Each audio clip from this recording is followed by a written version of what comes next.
Esse exemplo, o exemplo 22, é do livro do Chaves Pinto, Teoria e Prática de Tratamento de Minérios, volume 3. Esse é o exercício 1, que está na página 627. Calcular o moinho de barras necessário para moer a úmido 250 toneladas num circuito fechado, um minério que tem um índice de trabalho de 13,2, cuja alimentação tem 18.000 micras. Então, eu estou saindo de 18.000 micras e quero gerar um produto com 1.200 micras. Sabe-se que a alimentação do moinho será preparada em britadores de circuito fechado. Então, ele está vindo de um britador de circuito fechado. A densidade da partícula que vai ser moída, tá, é 3 gramas por centímetro cúbico, ou também 3 toneladas, tá, por metro cúbico. Então, a primeira coisa que nós vamos fazer vai ser o cálculo da energia gasta utilizando aí a lei de Bond. Então, eu tenho aqui, né, que é a equação da energia, vou substituir o WI, vou substituir quem é o P e quem é o F, tudo em micras, tá? Isso aqui é para trabalhar em micras. E a gente vai encontrar aí 2,83 kWh por tonelada curta. Segundo, nós precisamos agora calcular aqueles fatores de correção dessa energia. O fator EF3 e EF6, eles são funções do diâmetro desse meu equipamento. Então, como a gente ainda não dimensionou, eles vão ser os últimos a serem calculados. O EF1 é igual a 1. Afinal de contas, essa moagem já acontece a úmido. O EF2 também vale 1, porque o moinho aqui é de barras. E esse fator EF2 só é válido para moinho de bolas. O fator EF4, ele pode, então, ser calculado, né, por essa relação. Então, a primeira coisa que a gente precisa fazer aqui é calcular quem é a razão de redução, que é o 18.000 pelo 1.200. Tá? A nossa razão de redução é 15. Como o nosso moinho é um moinho de barras, a gente precisa calcular agora quem é F0. F0 é 16.000 da raiz de 13 sobre WI. Então, a gente tem aqui, substituindo os valores, né? O nosso WI é 13,2 aqui. Encontramos aqui quem é F0, que é 15.878. Substituindo, então, o F0, o F, o WI e a razão aqui na nossa equação do F4, ó, fazendo essa substituição, nós chegamos aí a um valor do F4 de 1,06. O EF5 também é igual a 1. Por quê? Porque esse fator só se aplica para moagem fina, aquela menor que 75 micras, o que não é aqui o caso do nosso material. O nosso produto está saindo aí com 1.200 micras. O EF7, ele só se aplica a baixas razões de redução, que é aquela razão de redução menor que 6. A nossa razão de redução é 15. Já o EF8, como nós temos um circuito fechado só com um moinho, nós temos aqui um valor de 1,2. Nós podemos observar aqui que eu tenho só um moinho com circuito fechado, o EF8 vale 1,2. Então, agora nós podemos fazer o cálculo, né, pegar aquela energia que a gente tinha e calcular a potência. Então, a primeira coisa, eu vou transformar essa energia, né, vou passar o quilowatt para HP, tá? E essa tonelada curta para tonelada. Então, aqui eu tenho quilowatt-hora por tonelada curta. Uma tonelada curta tem 0,907 toneladas. Então, eu corto aqui, fiquei com tonelada. A gente tem aqui, então, que 1 quilowatt corresponde a 1,341 HP. Tá? Então, corto aqui os quilowatts, eu sobro com 4,18 HP hora por tonelada. Então, essa energia, quando eu multiplico aqui, né, por toneladas por hora, né, eu vou calcular, então, quem é a potência aqui menos W, que é a potência consumida. Então, vou pegar a minha carga, que é de 250 toneladas por hora, e multiplicar pelos 4,18 HP hora por tonelada. Então, cortei as toneladas, cortei a hora, sobrei aí com 1.045 HPs. Então, o moinho que eu estou propondo, né, originalmente, ele precisa aí de uma potência de 1.045 HPs. Mas agora, multiplicando esse valor por esses fatores que a gente acabou de calcular, como a gente viu que só o EF4 e o EF8, que foram diferentes de 1, fazendo, então, essa multiplicação, né, pelo EF4 e pelo EF8, a gente encontra aí uma potência de 1.330 HPs. Com base nessa potência, a gente pode agora escolher a dimensão do moinho, que vai ser feita consultando a tabela do fabricante.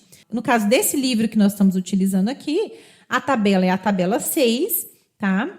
Nós vamos, então, escolher esse moinho. Vamos lá? Então, aqui a gente tem a nossa tabela 6, né, com as características do moinho de barras. né, do livro aqui do Chaves Pinto, volume 3. Uma opção que a gente tem, a gente poderia, por exemplo, selecionar esse moinho aqui de baixo, por exemplo, ou a gente poderia já selecionar um moinho levemente menor. Então, o que acontece, pessoal? Como o F3 ele tende a diminuir o valor da potência, nós vamos escolher um moinho que tem uma potência um pouco menor do que aquela potência desejada. Então, aqui, por exemplo, esse moinho aqui seria uma potência, a gente olha aqui na potência, né? Esse aqui teria a faixa de potência que a gente quer. Então, vou pegar esse segundo menor aqui, tá? Que tem um diâmetro interno nominal de 12,5, tá? Com um comprimento de 18 pés.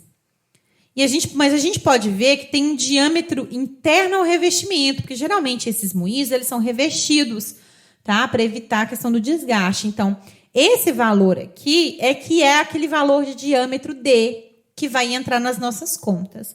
Então, o que eu vou fazer aqui? Então, nós vamos pegar essas informações, vamos utilizar aqui cerca de 40% de enchimento, que é conhecido como sendo aí aquela carga de enchimento que geralmente me traz menor custo energético. Uma coisa importante da gente salientar aqui, que eu preciso falar para vocês, é que essa tabela tem um erro, tá, pessoal? Então, aqui, ó, atenção.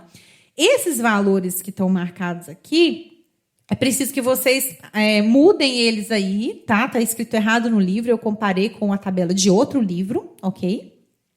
E os valores corretos são esses, ó. Então, no lugar daquele 8 lá, 86, tá? Era 66,6, 66,4 e 66. Então, aqui no nosso caso, nós vamos selecionar, na nossa primeira tentativa, um moinho que tem 12,5 por 18, sendo que o diâmetro interno é 11,55, tá? Com uma velocidade de rotação de 66% da velocidade crítica e com 40% da carga, que vai me dar, então, 1.173 HPs de consumo. Então, aqui eu coloquei o moinho que a gente selecionou. Queria chamar a atenção de vocês que eu coloquei esse apóstrofe aqui para poder mostrar que esse não é o diâmetro que a gente usa na conta, tá? Esse é o diâmetro interno do tambor, mas ao revestimento é esse outro valor aqui, que é o 11,55, que é o que a gente vai utilizar nas nossas contas. Ok? Então, a gente tem agora que a gente tem o diâmetro, a gente pode calcular o EF3. Então, o EF3 é 8 sobre D elevado a 0,2, porque a gente está utilizando aqui o diâmetro em pés, certo? Então, 8 dividido pelos 11,55, que é esse diâmetro interno aqui, a gente tem um fator de 0,929. Recalculando, então, a potência necessária, quando a gente multiplica, né, o F3 pela potência, a gente viu que a gente vai aí, caia para 1.236 HP, que é próximo daqueles 1.173 que o catálogo está fornecendo. Então, para que esse moinho que a gente selecionou, né, que tem 12,5 pés, absorva essa potência que a gente precisa para fazer a operação, né, que é 1.236, é necessário, então, aumentar o tamanho do comprimento nominal do meu moinho, ok? Então, o que a gente vai fazer é isso. A gente não vai superdimensionar o diâmetro, tá? A gente vai escolher um diâmetro que quase chega no valor que a gente quer de potência e depois a gente vai ajustar o comprimento desse tambor para chegar na potência necessária. Então, o que a gente faz? A gente vai fazer uma proporção. Qual é o comprimento que eu preciso ter nominal para me gerar esses 1.236 HP, tá? Sendo que eu sei que com 18 pés, com 18 pés, que é aquele do catálogo, ele consome aí 1.173 HPs, tá? Então, a gente faz aqui a regrinha de 3 e a gente encontra aí que se eu aumentar um pé, né? Se eu sair do 18 e for para 19 pés, eu consigo, então, chegar nessa potência, que é a potência de projeto de 1.236 HP, ok? Lembrando aí, então, que as medidas internas, tá, desse tambor que a gente está selecionando é 11,55 FT e um comprimento vai ser 18,5 FT. Esse valor a gente também consegue tirar lá da tabela. A gente pode agora calcular o EF6. Esse fator ele vai valer 1. Por quê? A gente pode, então, por exemplo, fazer o cálculo daquela razão de redução ótima, que era 8 vezes 5L sobre D, substitui aqui os valores de L e os valores de D, e a gente chega que essa razão é 16, né? A razão de redução é 15, e quando a gente checa aquele intervalo que a gente tem, né? Então, ó, 16 menos 2 dá 14, e 16 mais 2 dá 18, e a nossa razão 15 está entre 14 e 18. Então, como a gente está dentro dessa faixa, esse valor do EF6 equivale a 1. Tanto é que se você jogasse os valores de RR e R0 naquela fórmula do EF6, o valor daria 1.000 alguma coisa, tá? Então, esse fator, nesse caso aqui, não foi relevante. Nós podemos, então, agora selecionar, né, nosso moinho, que é realmente um moinho de barras com descarga por overflow. Temos aqui o valor do diâmetro nominal e aqui interno ao revestimento, o comprimento, aqui o comprimento interno ao revestimento, 40% de carga de enchimento, a velocidade de rotação de 66% da velocidade crítica. Aqui nós temos, então, a potência individual daquele moinho, mas que, devido ao aumento desse comprimento, vai funcionar como se tivesse os 1.236 HP. É a potência que eu preciso no pinhão do moinho. Então, na hora de selecionar o motor para esse equipamento, nós vamos selecionar um motor que tem uma capacidade maior, tá? Que seria ideal aí um motor aí de 2.000 HP, caso, né, você pensasse também em associar depois esse moinho a outro moinho, você tem aí uma energia sobrando para fazer essas modificações no processo. Então, agora, ainda falta falar algo sobre os corpos moedores. A gente tem, então, um moinho de barras, e a gente precisa agora calcular qual é o diâmetro máximo dessas barras que vão estar dentro do moinho. A gente tem aqui a equação, então, nesse livro do Charles Pinto, ele traz lá na página 621, 622, tá? Ele traz essa fórmula aqui do diâmetro máximo da barra, que é a função, então, do tamanho da alimentação, a velocidade crítica, a densidade do minério que eu vou fazer a moagem, o WI de trabalho e o diâmetro interno aqui desse moinho que eu já dimensionei. Substituindo, então, todos esses valores, a gente chega aí num diâmetro máximo de barra de 4 polegadas. Tá? O enchimento desse tambor é de 40%. Ou seja, quando eu falo enchimento de 40%, eu estou falando de empacotamento. É como se eu tivesse um leite empacotado e que 40% do volume daquele tambor está cheio de barra.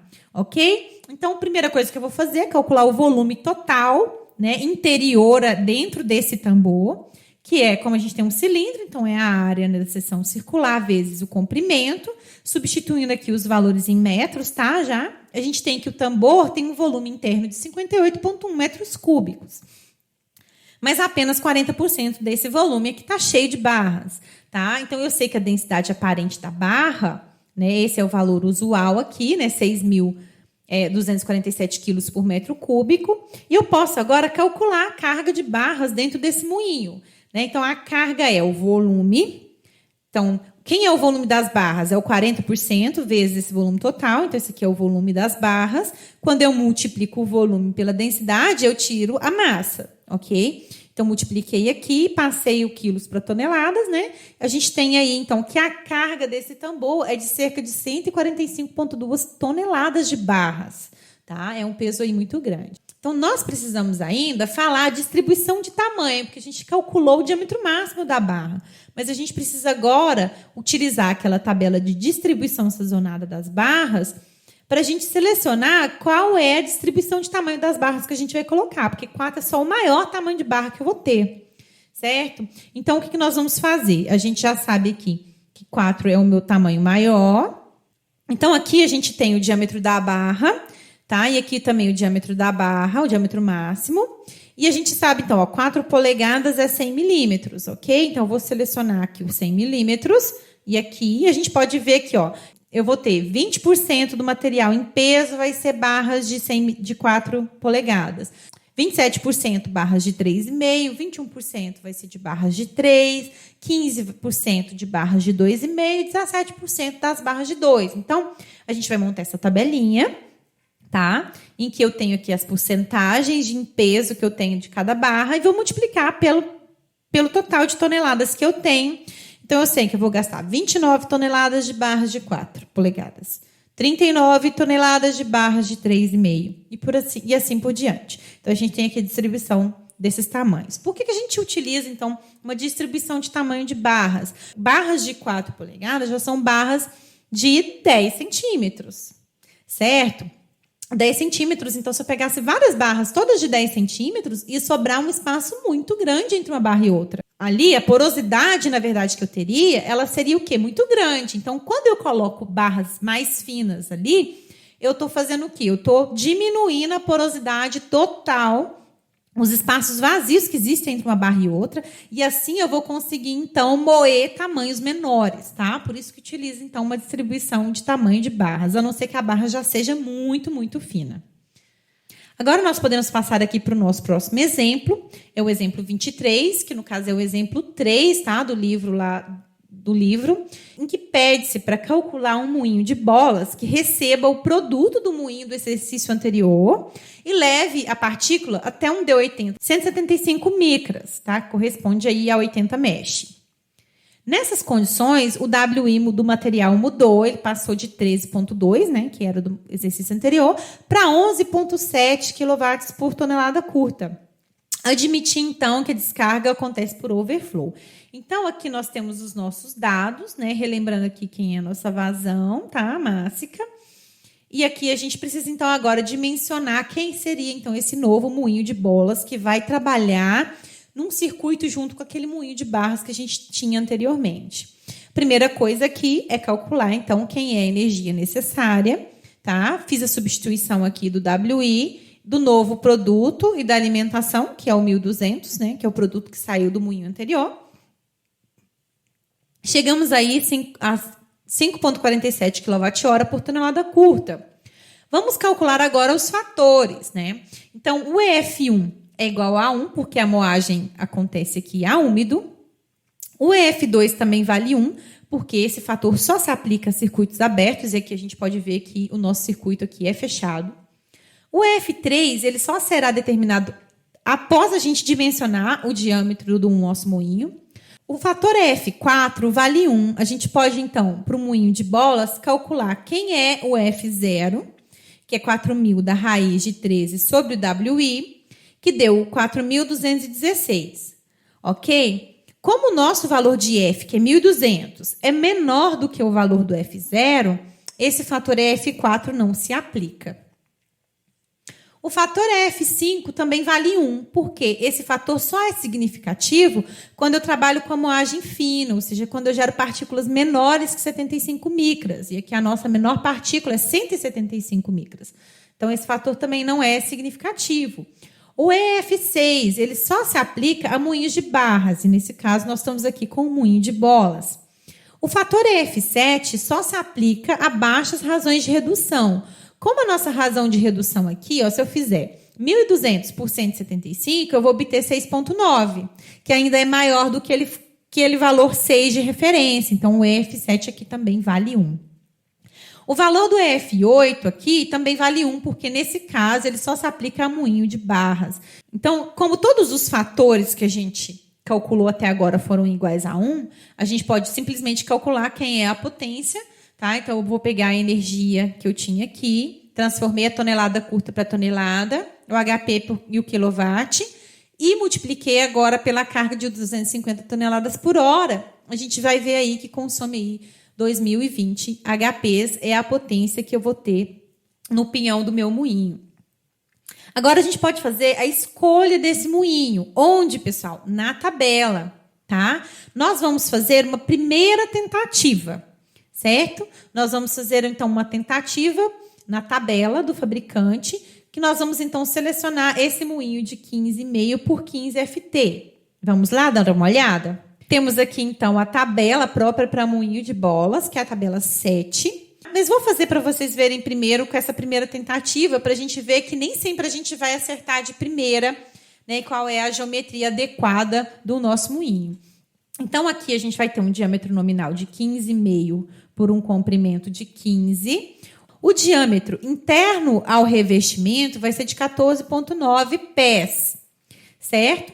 E se eu escolher, então, uma carga de 40%, a gente vai ter aqui, então, uma potência de 1.956, ok? Aqui a gente tem, então, quem é a velocidade crítica de rotação desse moinho. Então, selecionando esse moinho de 15,5 por 15, né, que aqui o nosso D, na verdade, é 14,9, a gente pode agora calcular aquele fator F3, que é a função do diâmetro. Então, substituindo aqui esse valor, a gente encontrou um F3 de 0,88. Posso agora, então, corrigir a potência. Quando eu faço essa correção de potência, olha, tem uma diminuição significativa aí dessa potência. O que me mostra que eu chutei um diâmetro de tambor muito grande. Talvez um tambor menor eu vou conseguir fazer essa operação, certo? Então, nós vamos fazer a nossa segunda tentativa, né? Nós vamos lá voltar na tabela e selecionar um moinho menor. E aí, a gente, então, vai pegar um moinho de 14,5 pés por 14, em que o diâmetro interno é 13,9. A gente tem aqui que, com 40% de enchimento, eu vou ter 1.588 HPs de potência. E vou ter 70,8% de velocidade de rotação, por cento aqui em relação à velocidade crítica. Com essas informações, agora nós vamos terminar, então, o projeto do nosso moinho. Então, selecionado esse nosso moinho de 14,5 por 14 pés, tá? Que o diâmetro interno dele lá é 14, com 1.588 HPs para 40% de enchimento, a gente pode recalcular o fator F3, né? Coloquei aqui agora o diâmetro de 14, recalculei então esse fator e agora corrigir novamente a potência. Então, é o 2020 que eu tinha, né, no início aqui, pelo esse novo fator F3, que eu chego aí em 1.806 HP. Então, como um moinho selecionado de 14,5 por 14 pés, ele consome 1.588 HP, para consumir esses 1.806 que nós precisamos, é só, então, aumentar o comprimento desse moinho. Fazendo, então, essa proporção para correção do comprimento do moinho, a gente pode fazer essa regrinha de 3 aqui, essa proporção, em que eu vou ter um comprimento L' para esses 1.806 HP, sendo que para 14 pés eu tenho 1.588 HP. Encontrando aqui o valor de L, a gente tem cerca de 15,9 pés. Então, agora a gente pode selecionar o nosso moinho. É um moinho de bolas a úmido no circuito fechado. Temos aqui, então, as dimensões, né, o diâmetro e comprimento desse moinho, que opera com 40% de carga de enchimento, numa velocidade de rotação de 70,8% da velocidade crítica. A potência no peão é de 1.806 HP, que a gente pode, então, selecionar um moinho com um motor com a quantidade de HPs aí um pouco maior. No entanto, nós precisamos agora de algumas informações a respeito dessa carga de corpo moedor dentro do moinho. Utilizando aí a equação de Bond para fazer o cálculo do diâmetro máximo da bola, que vai ser utilizada nesse moinho de bolas, nós temos então que B, que é esse diâmetro máximo, é a raiz de F sobre K. Esse K é um parâmetro, vai depender do corpo moedor, se ele é bola, se ele é barra, se ele é um outro cilindro, o que ele é. A raiz cúbica da densidade do material que eu vou moer, o WI desse material, a velocidade, a porcentagem da velocidade crítica e a raiz, então, do diâmetro desse equipamento. Fazendo a substituição, então, desses valores, quando a gente utiliza, então, bolas, o livro recomenda que K vale 350, substituir aqui os outros valores, a gente chegou aí, né, um diâmetro máximo de 0,94 polegadas, né? Então, a gente arredondou esse valor para um valor comercial, né? Um pouco maior aí, que seria de 1 polegada. O enchimento do tambor, de 40% em volume, né? Então, o volume total que a gente vai ter do tambor é só fazer aqui o volume do tambor, substituir aqui os diâmetros, né? E o comprimento. A gente tem aí um volume de 68,3 metros cúbicos. Pensando que a densidade aparente dessa bola é de 4,6 toneladas por metro cúbico, a gente pode, então, calcular a carga de bolas nesse moinho. Então, a carga é o volume das bolas, que é o 0,4 vezes o volume total, que multiplica a densidade, então, desse meu material, que me leva aí a 126,7 toneladas que eu vou gastar para empacotar esse meu tambor, né, com 40% de volume de bolas. Então, foi isso. Essa foi, então, a nossa aula a respeito de moagem. Como atividades, então, dessa aula, eu sugiro que você refaça os exercícios, faça outros exercícios resolvidos do livro, né? Vocês continuem baixando catálogos a respeito de britadores, moinhos e peneiradores para que vocês possam, então, começar a desenvolver o projeto orientado de comunição. Vejo vocês aí na próxima aula.